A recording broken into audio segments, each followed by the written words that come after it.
То, что все смотрят, может быть, и смотрят. Ну, то есть деревенский теща смотрит, Шурин смотрит.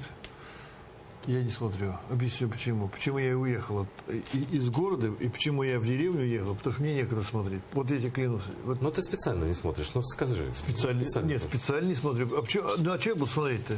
Ты понимаешь, что дело-то? Ну, я здесь был. И что мне в уши дуть, как тут, да? Ну, так ведь. Ведь мы в 16 году объехали всю Украину. Причем мы на Западной Украине были больше, чем то есть вот даже в центральной. Киев, Одесса, и значит, Карпаты поехали, Винница ездили, да? Львов, Захидфест был фестиваль. Я вообще обалдел. Вот Захидфест это был 40 тысяч молодежи, 10 милиционеров. Я обалдел. Для России это невозможно. Да, я обалдел. Я просто, вот, честно слово, я такого в жизни не видел. То есть все культурненько. Никто не дерется, никто Хай Гитлер не делает. Приезжает туда домой. Говорил по-русски, нет? Да, он в любую толпу украинцев мы заходили, все говорил, он с России. Он специально говорил, да? Да, он с России. А ему говорили, а нам по барабану. Ты представляешь, так я тебе говорю. Вот, и там я работал, вот прошлый год работал с мальчишками с Днепродзержинска. У меня на дому с Николаева мужик работал. Ну, помогал. В твоей Бурляндии. Да. Я уж не... Витя, если смотрит, Витя, привет. Вот, понимаешь, в чем дело-то? Ну, а мне пытаются сказать другое. Ну, мне, значит... Ну смотри, вот я про то, что он сказал. Да. Он сказал, что вот ты, наверное, и входишь в эти 6%, которые не верят, не смотрят и верят своим глазам. Я вообще даже не смотрю. Но вот 95% есть люди, которые верят пропаганде. Ну, посмотри вокруг себя. Особенно, я так думаю, пенсионного возраста все смотрят. А что еще смотреть-то у нас? Но не просто смотрят, верят. Так это мне теща говорит, так по телевизору сказали. А ты для нее не авторитет? Нет. Так я для Шурина. Шурин живет через дорогу. То есть, ну, он мне старше там, на 6 лет, да? Он мне не верит. Я говорю, За столом сидели, это была последняя серия нашего. Я ему объясняю, вот так и так и так. Он говорит, я был херня лично, я был лично. Сережа сказал. Я видел этот дом профсоюзов в Одессе, я видел. Так и мы в него уходили с ним вместе. Не, ну то есть смотри, ты сидишь.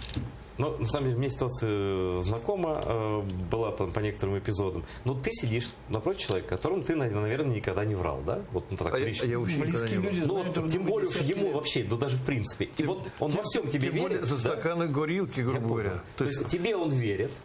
Горилку украинскую пьет, которую Мне не ты верит, принес. А, тебе не верит. Да. Киселеву верит, потому что он никогда не видел. вот он а с свидетель. тобой всю жизнь прожил. Рядом. Да, 30 лет. И тебе не верит. Нет. Ну, значит, эффективно работает. Так, не то слово. Но смотри, вот ключевой вопрос, я хочу, чтобы и ты сказали, вот так спокойно подумав над этим. Это тема даже нашей программы. Вот российское имперское мышление, вот это отношение к Украине такое, вот это осознание там величия своего царя, там себя какого-то, вот эти заборы, вот эти, значит, мы тут и так далее, вот это соревнование с Америкой маниакальное, вечное, да? Это что? Это продукт, что раньше, курица или яйцо? Это продукт пропаганды или же в самом вот менталитете российского общества, да, заложен вот этот сбой такой, что людям это нравится. Не просто, ведь куму твоему или кто там он твой, ему, наверное, это на душу ложится, как говорится, на душу легло. Вот что тут первее, зомбировали или люди сами этого я хотят? думаю, это даже не за один день. Это вот я говорю, 20 с лишним лет вот это все делали. С Чечни. Ну, видимо, да. Врага. с Путиным, Какой-то враг должен быть. Понимаешь, вот как-то должен быть враг. Вот раньше была, значит, Чеченская республика. Вроде там мы ее там победили, вроде как победили. Киселев же сказал, ну, 95% Киселева слушают. Да я хоть там вот буду бегать и кричать по всей деревне, мне скажут, ну, дурачок.